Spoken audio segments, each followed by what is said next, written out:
নমস্কার। আর্য উপাচের একটি লেখা আমি ফেসবুক থেকে পাই। এই লেখাটা আমার খুব ভালো লেগেছে, তাই এই লেখাটি আমি আমার মতো করে পাঠ করার চেষ্টা করলাম। দেখুন দাদা, আমার সন্তান একেবারেই সাধারণ। কখনো ফেল করেনি ঠিকই, কিন্তু যেসব নম্বর জনসমক্ষে বলা আজকাল বারণ, সেরকম পায়।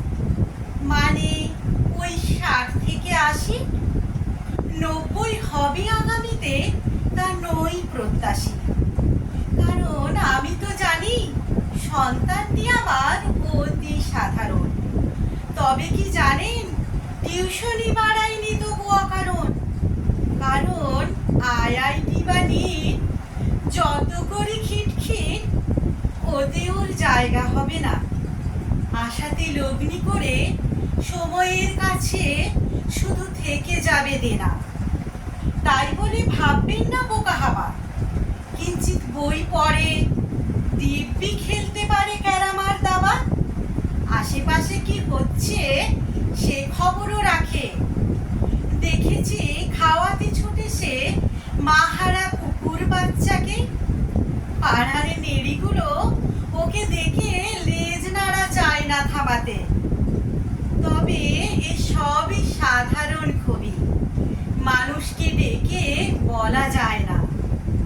মানে ও তো ক্যারাম পাতা বা চ্যাম্পিয়ন নয়, খেলে ভালোবাসে বলে বোধ হয়।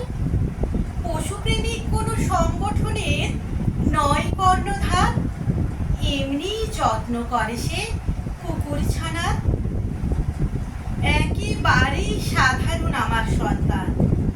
খেলাধুলা করে বটে, সব করে শিখে বাবু গিটারও বাজান।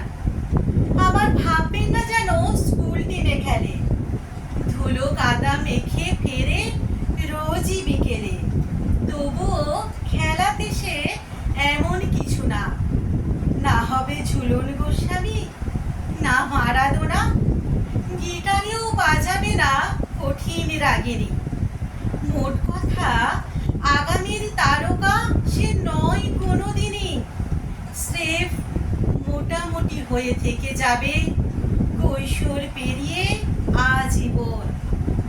বলছি তো সন্তানটি আমার দাদা খুবই সাধারণ। তবে কি জানেন, ওর মার জ্বর হলে জাগে সারা রাত, কিছুই করতে পারে না, তবু মাথায় বোলাবে হাত। টুকটাক করে আনে দোকান বাজারও, মুড হলে বলে গল্প হাজারো। ওর হাসি কাঁদা, সুখ বিষাদ, অসুখ খুনসুটি, ভালোবাসার ভুলচুক, তাই দিয়ে আমাদের গোটা সংসারখানা আলো হয়ে থাকে। আগামী আজের কাঁধে বিশ্বাস রাখে। ঘোর ক্লান্তি আর তুমুল অশান্তিতে ওর মুখ দেখলেই স্থির হয় মন। তাই স্টেজে বন্ধুরা ওঠে, ও বসে হাততালি দিচ্ছে যখন, আমি ওর পিঠে হাত রাখি। আমারই মতন ও খুব সাধারণ। সত্যি বলছি দাদা, খুবই সাধারণ।